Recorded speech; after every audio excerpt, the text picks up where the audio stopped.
বিসমিল্লাহির রহমানির রহিম। আসসালামু আলাইকুম রহমতুল্লাহি ওয়া বারাকাতুহু। রমজানুল মুবারক। রমজানের বিকালবেলা ইফতারের আগে দিয়ে আমি ডিমটা ভাজি করছি ইফতারের সময় খাওয়ার জন্য।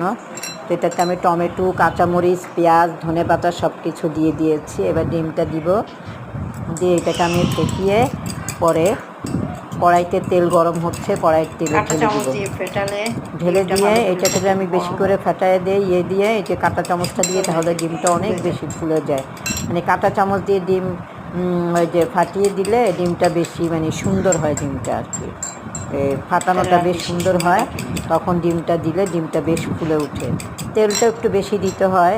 এইভাবে ডিম ভাজলে, অমলেটটা করলে তেলটাও বেশি দিতে হয়। তেলটা খুব গরম করে দিবেন। এখন আমাদের এদিকে একেবারে গ্যাস খুব কম, তারপর আমি তেলটাকে অনেকক্ষণ ধরে দিয়ে রেখে তেলটা গরম করে পরে ডিমটা দিলাম। এখন ডিমটাকে আমি ঢেকে দিব। দেখেন ডিমের কালারটা কি সুন্দর আসছে।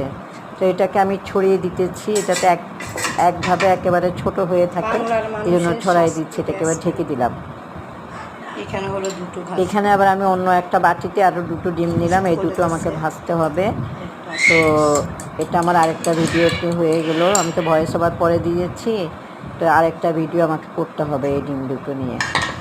এই যে আমি যে ডিমটা দিলাম, একটা ডিম ওইটাই রয়েছে এটার উপর। এখন এটাকে উল্টে দিলাম। তো আপনারা এভাবে খেয়ে